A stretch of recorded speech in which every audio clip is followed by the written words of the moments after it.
Hey, Scott. Buddy, what's up? Yeah, episode 6. Here we are. We've made it for one more episode. It's been Uh, fun. I got to tell you, it's a joy going over old memories and running the full clips. Boy, it's just been so much fun. yeah, it has. It was good to hear those interviews again. Like I've said this before, but brought back a lot of great memories when we were doing the production of Season of Screams, and this has been kind of healthy in a way to get our minds off of not being able to go anywhere this October. I'm out here in California.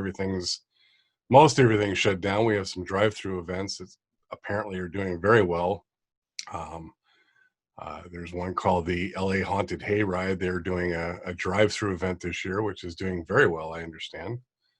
But all the traditional haunted attractions are pretty much closed due to our COVID-19 restrictions. So, It's sad, but at the same time, I know that people have been writing in and they've been enjoying what we're doing here. And like I said, I think we're giving back in more than the normal ways.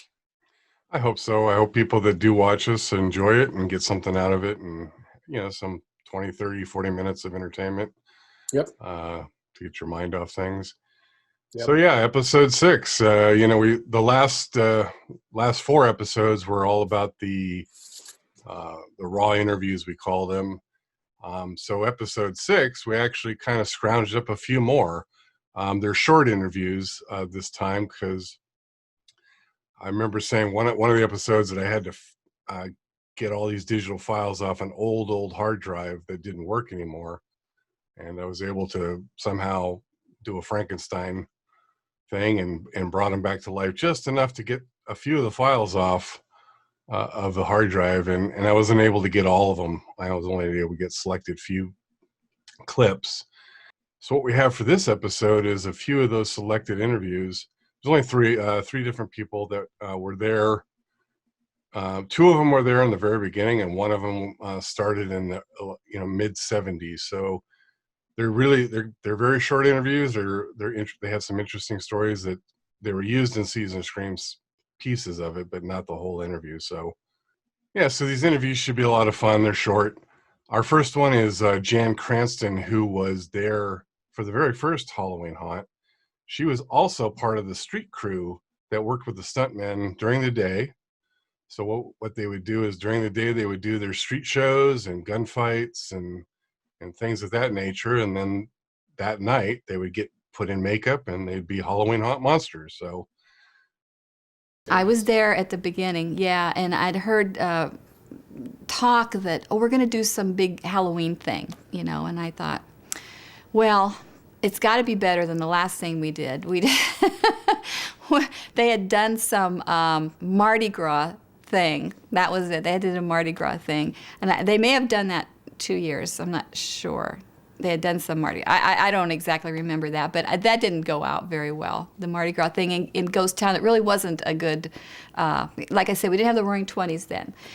So they talked about, well, we're going to do some big Halloween haunt thing, and I went, oh, okay, fine. And it's we really didn't know what all was being hatched up for all of that. So they just said we're going to set up makeup in the back of at the time John Wayne Theater, which it was in the to the Roaring Twenties, which they were starting to get together. So we went back there and got made up, and it was pretty free and easy. I remember the first year.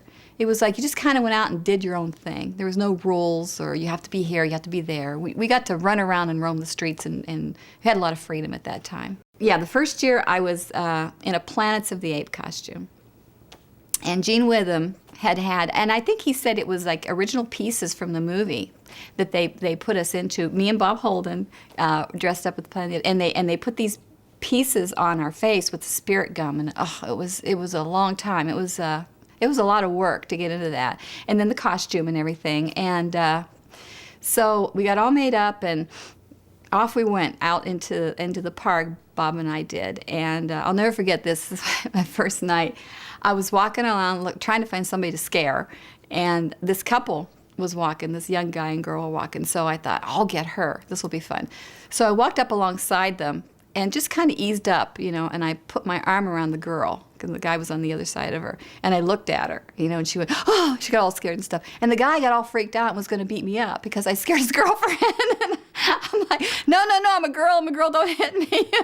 We weren't supposed to talk, but I had to talk. So that was fun. So like I said, it was just pretty free and easy out there. We just roamed around and did whatever, hid in some little dark spot and jumped out at people or whatever. First night, at the end of the night, did you think you accomplished what you wanted to accomplish? Yeah, we had a good time. And I was exhausted because in those days, you worked your full day in the park with the stuntmen and doing the shows and stuff. I worked from like 10 to 6. And then you got out of your regular costume, you ran back to the theater, and got into your scary costume and went out and worked until like midnight or 1 o'clock in the morning. So that was a long day. And then you had to be back at work the next morning. So it was just overtime. It was extra money. We were all happy to get. And your second day, did you have enjoyment? Yeah, I did. I mean, it was long hours and stuff, but we had a good time. And, you'd go back for your break, back at the theater, and you'd stand around and you'd talk to people about what did you do, or, where were you at, or did you see so-and-so? So it was, weren't that many. It's certainly not the amount of people they have nowadays, There were just a few of us. And so it was fun to sit around and talk and share experiences.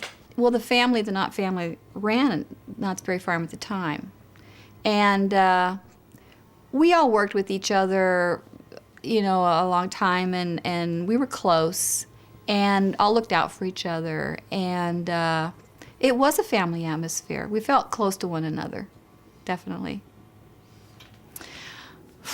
Wow, that's hard to remember back. I don't remember a whole lot about the decor. I do remember one of the rides because we would preview it. We would go on ahead of time before they opened the park, and I think it was the log ride or the train, maybe the train ride. The mine, that was it, yeah. They had, I think they had like little strings hanging down, so when you went through it felt like cobwebs or something, and they may have had a guy hiding in there in one of the corners, and when the train would come around, they'd come out and get you like that. But as far as like within the park and stuff, I don't remember being too heavily decorated. Certainly not like it is nowadays. Do you have a particular fondest memory of working in the haunt? Well, the year I was the Bride of Frankenstein, I got to walk out on stage. Well, Seymour was in the theater, and he would come out and do a little routine and stuff, and then they'd show a scary movie. And that year, I think they did show the Bride of Frankenstein, and so we got to know him pretty well. He was an awfully nice man, and during the movie, I think I put a rose or a flower in my teeth, and I kind of glided across the stage, and I walked over to him and gave him a flower and kind of glided off, and that was neat. Any fond memories? Just that he was a really, really nice man. Like I said, we all got to know him pretty well. He was very friendly with everyone, very open, very nice man to talk with. We all enjoyed working with him. He was very popular at the time because he had a TV show. And this was pre-Elvira, I think, and so he was very popular. The place was packed. They loved him. No, I haven't been back for any of the Halloween haunts since I left. It's very nostalgic. You have certain memories of really, really good times. It was the best job I ever had, I think, working at Knott's Berry Farm. It was the most fun job I ever had. So I have a lot of bittersweet memories. And going back, I've thought about it, but I haven't done it. I haven't gone back. I'd like to, I think. But I went back for a reunion a few years ago and walked through the park at night, and it brought back a lot of memories. I didn't realize how big it had grown. I didn't realize that people from all over the world followed it and knew about it. And I just heard recently how big it's really gotten. And I feel good about that. That's kind of a neat thing to think that I was there at the beginning, that I participated in that for 3 years and was part of it all and knew the people that started it. It's a great feeling. I treasure that. Absolutely. I would love to do that. I'm a ham, sure. I would do that. I would get dressed up and walk around the park, and I'd do all that stuff, sure. The phone call me. Absolutely, I would do it. It'd be great fun. It'd be great to get everybody together, too. Well, I haven't been there, and I haven't experienced it in a long time, but just from what I've heard and stuff, it's just so big that they've probably lost some of the closeness that we had when we first started. They bring so many people in, and we all knew each other. I mean, we worked with them, like I said, during the day and then worked at night. So I don't know if they have that same feeling that we did, or if it's just come in, do your job, and leave. I mean, we would come in, we would work all day and then do the haunt, and then the next day would stand around and talk about, our experiences and what we went through, and just the fun that we had. So they probably don't have that the same feeling that we did. I don't know. What I liked about that is that there was no rules that first year. She said they just went out in the streets and did their own thing. Which how fun would that be? Oh my gosh, what they got away with, back then when she talked about coming up to this one couple and putting her arm around the lady, and then she got the scare. That hasn't been true to form for probably the last 20, 25 years. Yeah, I don't think to this day will they allow the monsters to touch actual guests. I think that's a big no-no. I don't, when we were doing Season of Screams, they weren't allowed to touch the guests, right? So that's been a rule for a while, yeah. One of the other things that really came to my mind is when she talked about Walter Knott, really, they needed to come up with something big. And I guess, they tried other events and it was so-so. But when Walter got wind and the crew came to him, the management came to him and said, hey, let's do this Halloween thing. He really trusted in those people. And thank God that he did, because not only did it become so big, it brought the park itself into the future 50 years ago. I know. I mean, who knew? Yeah, absolutely. Yeah. I mean, that's, again, that story that Gene Witham told about Daryl Anderson and that guy, Champ Gabler, who told Walter they wanted to have a big Halloween party. And Walter said, yeah, I'd love to have that here at the park. So, thanks to Walter and thanks to, other family members too. But I mean, Walter was the final say. So thank you, Walter. Yep. Yeah, thank you. And, one other thing Jan mentioned, which everybody became family and they used to get together and socialize outside of haunt. But we know for a fact that it did continue, and it magnified to where they stay in touch year after year, parties throughout the year, and which I think is just absolutely amazing. And it keeps the energy up. I mean, these people that work haunt, they really believe in what they do. They have new friendships, and it's like a whole society. Mm-hmm. And we were very lucky and fortunate once again to be a part of that and see that there's life after the event, after the season. Well, I thought it was really, really kind of cool to hear that, they work together, as part of the stunt crew, street performers during the day. And then that, it was only 3 days back then, and they'd work the night shift for Halloween Haunt. And, like she said, they come back the next day and just hang out and talk and do the regular day job after working, pretty late shift.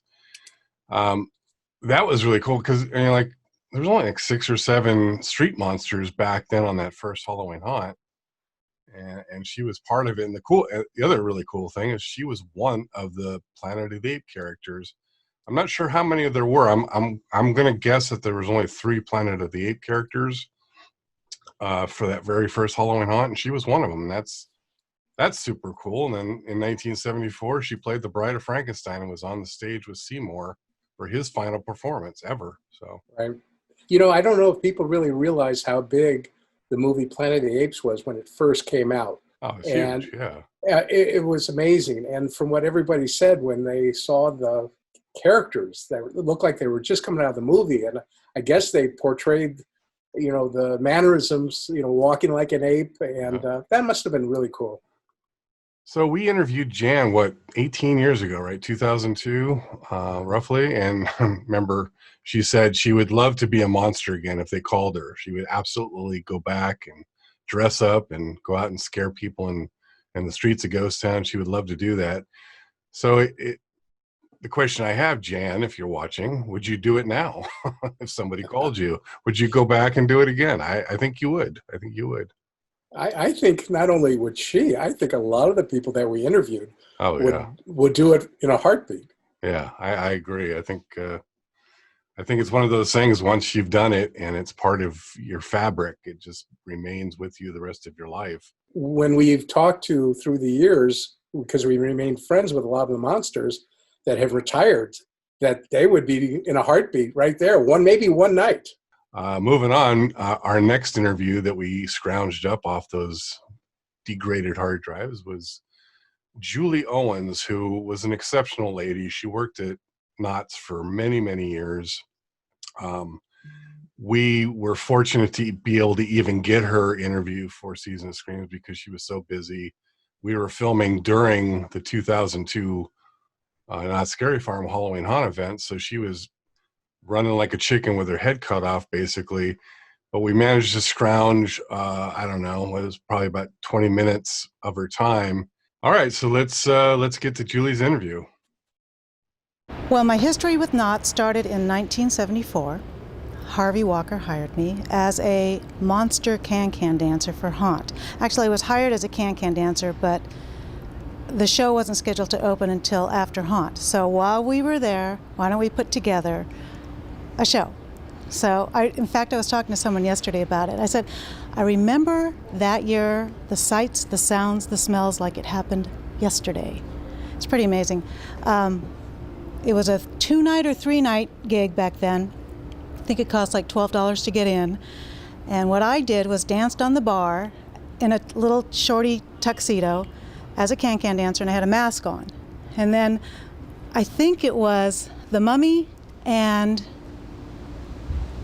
I don't want to say Godzilla, some apey kind of guy came and took us away off the bar, and we screamed and ranted and raved as they carried us off, and that was it. That was my first year, can-can dancing. And then the second year, 75, this was the most humbling experience of my performing life. I played the part of Spydora. And Spydora is an illusion where it was a spider with a human head. And the evil professor who created this creature, Spydora, went through this whole spiel and revealed me, Spydora, and my whole big line for the whole show was, "Feed me!" My hair was long, so you could see my hair with the spider body behind me. So I'd say, "Feed me," and they would. I'd get malted milk balls, ice cubes, whatever. So I had a good idea of what our haunt audiences were going to like in years to come. And then also about that, in addition to doing my shows during the day and working at night, we decorated. Entertainment got together and we put pumpkins here and we put cobwebs there. So we were working day and night. It was really cool because we got a really good paycheck. I think I was getting $2.25 an hour at the time. So that was pretty cool. Then eventually we all got put into mazes and did our boo scare thing in the mazes. And so we did our boo scare thing in the mazes. And my first maze experience was what is currently now Horrorwood. I don't remember the name of it, but it was Jeffrey's Barn at the time. And I was behind a plexi and I could trigger a light. And every time the light triggered, I'd go boo scare with a mask on type of thing. And I woke up the next morning so incredibly sore from going, ha! Boo scare. So that was my early beginnings of haunt. Eventually, we brought in main talent for the theater, Wolfman Jack, Seymour, those kind of acts, and us dancers became the backup dancers for that show. Well, of course, that evolved into Elvira, and I became assistant choreographer, and eventually the choreographer left, and I got to choreograph the shows and dance in the shows with Elvira. and eventually came to where I am today. And what is that? Anyway, so now I help produce shows here. So that's kind of it in a nutshell. Yes, after this is my 29th year of Haunt, so yeah, I'm a fan, though I didn't let my daughter come until she was 15. But I am a very great fan of Halloween Haunt. Got my start here, and I've seen it all. It was a 2 or 3 night thing. Anybody that worked during the day helped decorate it and worked the event at night. And eventually, with ticket sales going the way they did, of course, we had to hire outside help. The first 5-10 years of the event, basically it was designed without the help of a great design team that we have now. We saw in the entertainment division that we had to bring in people year-round to make this event happen for us. That was probably one of the big stepping stones in the evolution of Knott Scary Farm, when we could bring people into work year-round for this event. So you go from decorating a log ride and putting pumpkins in an auto race and having can-can dancers and a couple of gorillas walking on the streets to, 800 monsters to an event. I mean, to try to put that evolution in a small nutshell, 30 years of Scary Farm, would probably not work. What we're doing this year is, of course, expanding in all of our mazes that have returned, and actually we've added a lot of elements to the existing mazes that are pretty awesome, I think, and trying new things. One of the things we did last year that I'm really pleased about is bringing back our melodramas in the Brookage Theater. I don't know if you've had the chance to see it, but you have to. Dr. Cleaver returns because it's got kind of a cult following to it. And of course, our freaks are back, and we've got better freaks this year, if that makes any sense. Are you a good freak or are you a bad freak? So we've got better freaks, and of course we've got Ed Alonzo in the theater show. So that's a brand new step of faith that we took, and what we did last night proved that we could do it. Oh, sometimes, absolutely, yeah. I like doing it. I like being able to walk through the streets of Ghost Town and see a monster in his mask and go, "Oh, hi Wade, how you doing?" And know who they are. Part of being in management now for Haunt means knowing the people that are working the event. And because I've been on the other side of the fence, because I have worked the event, I think that's important. I mean, it's the talent and the people that build the event that make it happen. So I like to go out there and say, good job, thanks. The biggest, and we've all heard this before, the biggest Halloween party in the world. You've got your monsters, you've got your blood, your gore. I mean, there's something, well, not for everybody, but for most people. Some people just can't take the blood and gore, and the monsters and the scaries and the boo, but it's the biggest Halloween party in the world. The monsters, though, we hire them, and we started the street talent program. They have really made it their own. We guide them, and we have them in our little box that we need to keep them in, and in order to keep our guests and them safe. But they've created what we have here, so they take a lot of pride in it. And even some monsters have thought twice about coming back, but it gets down to the nitty-gritty, and they say, no, I gotta come back, because they take pride in what they do. They're awesome. As usual, another great interview when you see the whole extended version. I forgot again that she was the first Spydora, Yeah, well, which was incredible. And we've heard about that character in some of the other interviews that we talked with Bill Hollingshead. He mentioned Spydora. I think Gary mentioned Spydora. So yeah, it's interesting to hear from Julie, who was the first Spydora. I think she was the first. I'm not sure if they had it in 74 or if it was 75 was the first one, but I'm going to say she was the first one. You comment below if I'm wrong and let me know. But that was fun to hear again. And the other thing is that she was a choreographer. She worked on the Elvira show. She worked with Elvira. She became a choreographer. She danced in the show. One of the things that there were several things I just want to touch upon real quickly.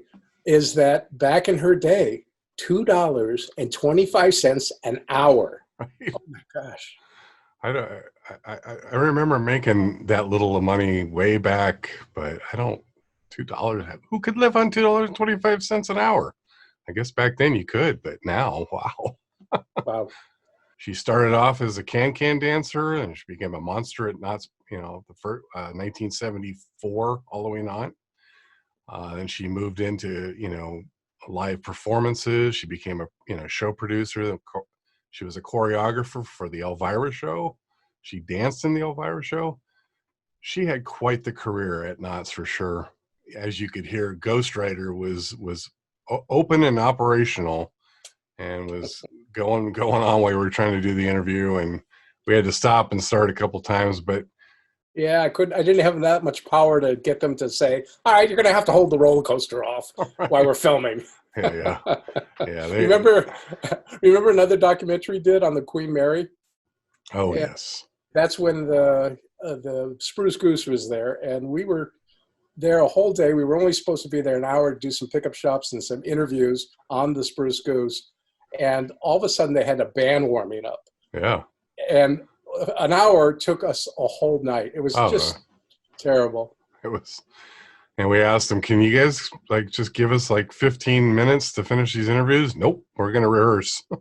Yep. So that was a rough one. All right. The next interview we have that we managed to scrounge up is a gentleman by the name of Bob Vernon. Bob was a great guy. What a great guy. He's throughout Season of Screams. We used his interview extensively throughout the documentary. We were able to find a short section of his interview, which parts of it aren't in the documentary, which we found some interesting stories that he told. Really, really super nice guy. Still in touch with him to this day. And one of these days, hopefully the three of us can all get together and hang out and tell war stories about all this stuff, because really, really cool guy. Oh, I love Bob. His high energy of excitement when he would talk about his scares, and he still goes to the park every year at Halloween time. Yeah, I think he might. I don't know for sure, but I did run into Bob at a Northwoods Inn out in Arcadia. Azusa, I don't know, West Covina, one of those places. Anyway, ran into him, and this is right as COVID was starting, so it was probably the last time I actually went out and had dinner in a restaurant. But I was there with Ted Doherty, and we were sitting there just chatting away, and all of a sudden Bob walks up and says, "Hey, Ted." And he didn't remember me because we'd only met maybe twice. In person kind of thing. So I stood up and said, "Bob, remember I did Season of Screams?" And he was like, "Oh yeah," and shook my hand. And, we had been friends on Facebook for a long time, but, it was just that kind of lack face-to-face that he didn't remember. But he remembered me right away once I mentioned it. And he also remembered you, Scott, and said, "Where's Scott? And what's going on?" I told him, "You're in Wisconsin now and living the good life." And, he sent his best, of course. And so... one of the things I also remember about Bob, he had a heart of gold. Oh, yeah. And he was so giving with his time. And yet at the same time, just almost like every single interview we had, we were in awe and amazing listening to the story, but we still had to conduct a documentary interview. And we only had so much time, but boy, he can tell us story after story. And one of these days I would love to do a Zoom, or when this thing gets resolved and I come back for a visit, I would love to see Bob. Oh yeah, absolutely. It's a must do. We have to do that if once COVID is in the memories of all of us. Bob, we're coming for you. But yeah, he was. Bob's an accomplished film director, film editor. He works in the industry. I think he's still active today, doing projects. But his interview is just gold for us, and it really helped to piece together the many different stories that we were trying to accomplish for the documentary. So, well, it today, as people look back on the first Halloween hunt, they don't think of it as anything really big. But back then, it really was, because nobody had ever done anything like that. As you walked in, first of all, what I remember was a lot of art on the outside. Halloween Haunt with, all sorts of neat-looking spidery stuff. And I thought, wow. And it made you just really want to go inside. And then, of course, the flyers that had come out. I remember these really cool flyers that had been everywhere, newspapers and things. So when we first walked in, it wasn't anything quite like what it is today. But there were scary things out there. There were people, there were skeletons hanging. There were some cobwebs, basically made out of cotton. It wasn't very realistic, but man, it was a lot of fun. Like I said, nobody was doing it at the time.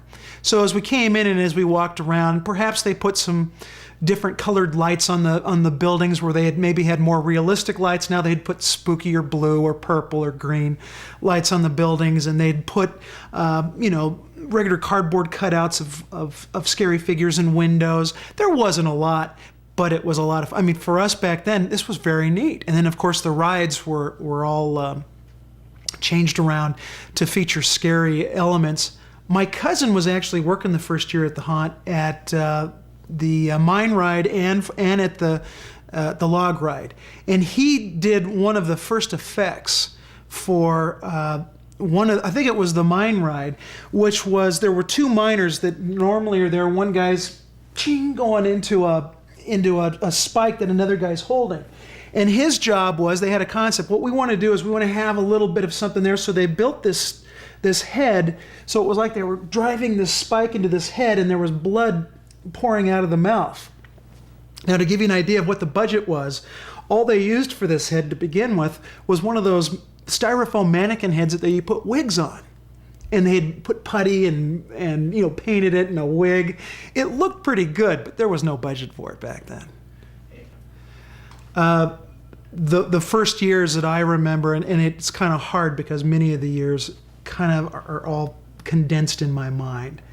One of the things that I remember about the mine ride that I thought was very neat, they don't do it anymore, but the first room that you come into, right now it's pretty much just dark, but back then it was all lit inside, and it's the steam room, and you have all those pools of kind of bubbling, water, hot water, and what they'd done back then is they'd made them all red, like blood, and they had body parts bobbing in them, and skeleton parts all bobbing in them, and it was really spooky, because the water would splash back up on them, and it was always just kind of dripping off them. It was really a neat effect. Very inexpensive, but they're not doing it today. I wish they'd bring that effect back.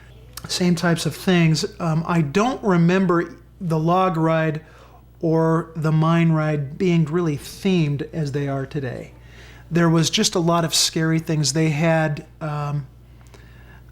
just put rubber masks over most of the mannequins that were already there.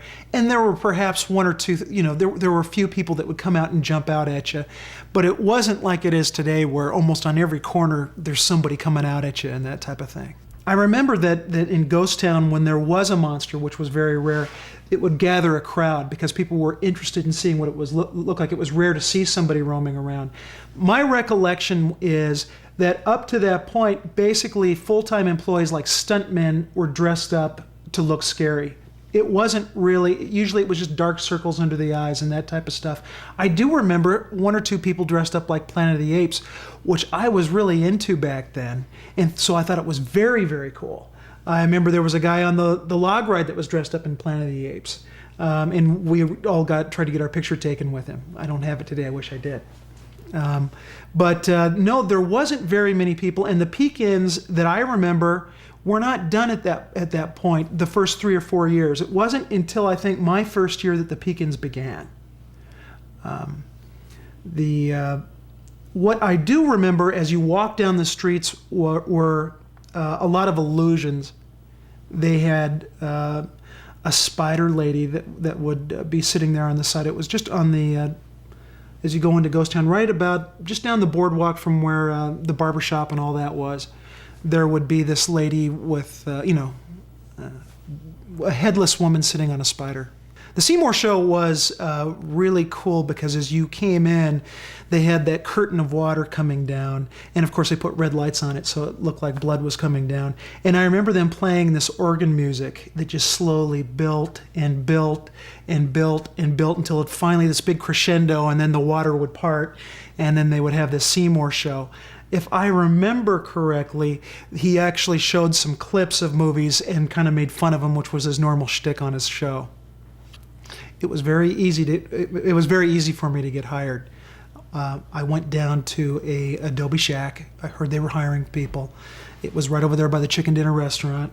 I went in, I filled out a form, and I guess because I had written down there, they'd asked what kind of experiences that you had in the past, and I'd put that I'd done some plays in high school, and I was thinking of becoming a communication major, and so they said, I remember them calling me back in for the interview, so you've acted a little bit.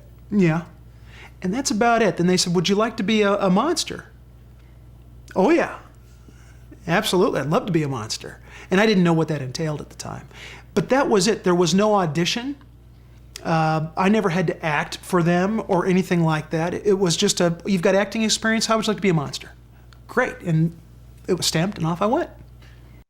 Bob shared another fond memory that I didn't remember until we had our first experience years later after Bob was there. And that was either the log mine ride or the mine train ride.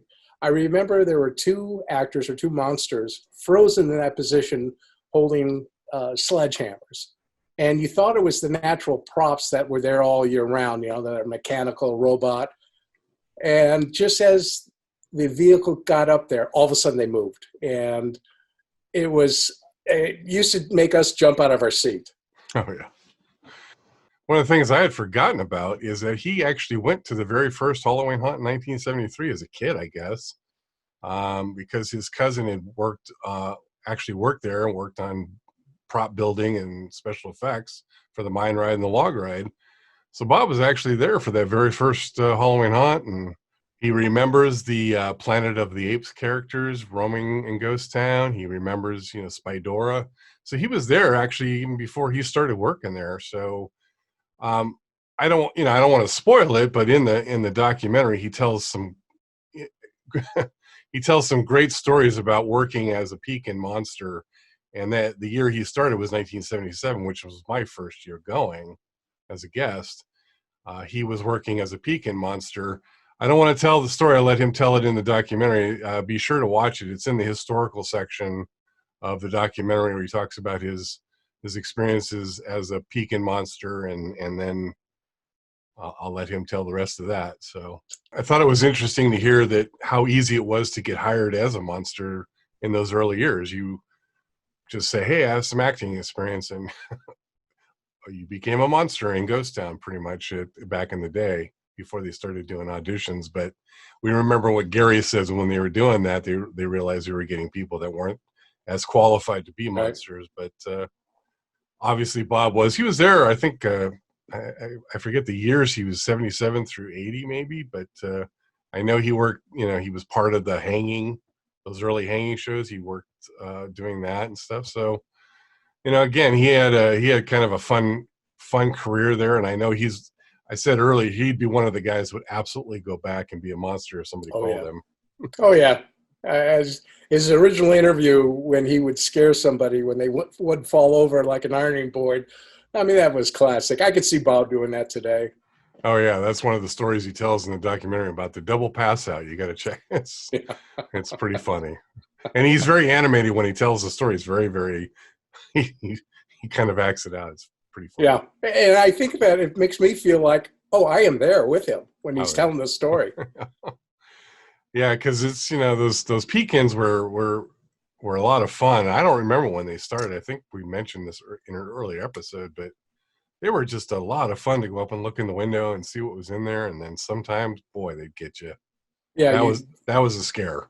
Yeah, you think it was lame because sometimes there were no monsters in there, right. But they would have them decorated, and you're looking around, and you think nothing about it. Come by there a half hour later. Yeah. Right. Hey, wait, that wasn't there before. Yeah.